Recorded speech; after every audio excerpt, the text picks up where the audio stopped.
నువ్వు తప్పించిన వాడు ఇప్పుడు మా ఇంట్లోనే గెస్ట్గా ఉన్నాడు. సారీ, నేనెవరో చెప్పలేదు కదా.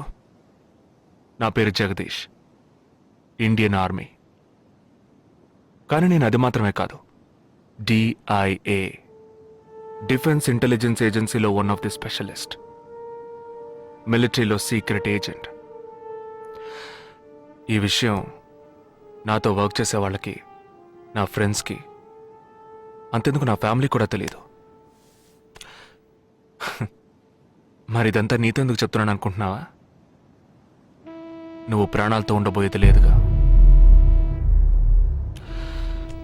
మేము క్యాంపులో ఉండేటప్పుడు ఆ దేశం వాళ్ళు మమ్మల్ని కాల్చడం, మేం తిరిగి వాళ్ళని కాల్చడం అప్పుడప్పుడు జరుగుతూ ఉంటుంది. ఒకరోజు మా క్యాంప్లో రవి అనే ఒక అతను, అతనిది మన రాష్ట్రమే, సడన్గా అదృశ్యమయ్యాడు.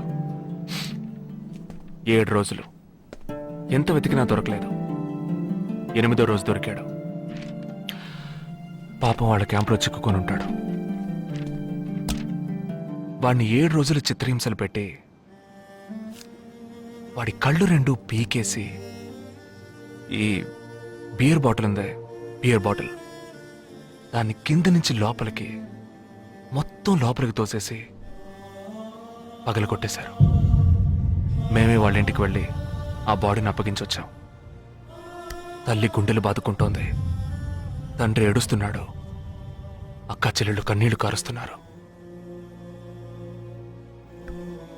14వ రోజు వాడి తమ్ముడు వచ్చాడు రా మిలిటరీకి. ఇక్కడ మీరంతా సంతోషంగా బతకాలనే కదరా అక్కడ రోజు మేము చస్తున్నాం.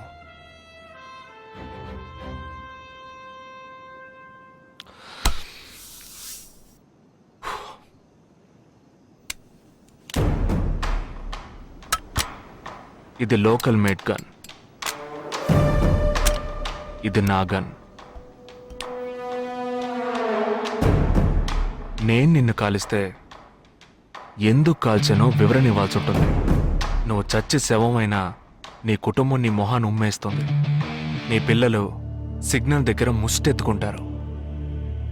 నీ పెళ్ళాం రాత్రుళ్ళు రోడ్డు పక్కన నుంచొని చేతులూపి పిలుస్తూ ఉంటుంది. అదే నిన్ను నువ్వే కాల్చుకుంటే డ్యూటీ పీరియడ్లో సూసైడ్ అని మీ ఇంట్లో ఒకరికి ఉద్యోగం వస్తుంది, PF డబ్బు వస్తుంది, పెన్షన్ ప్రతి నెల వస్తుంది.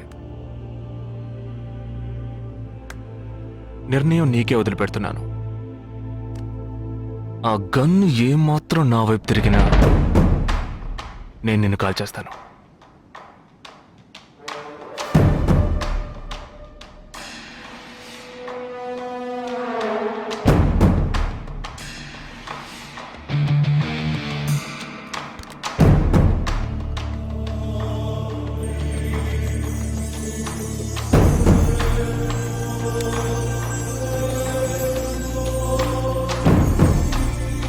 నువ్వు పెద్ద ప్రమాదంలో అడుగు పెట్టావు.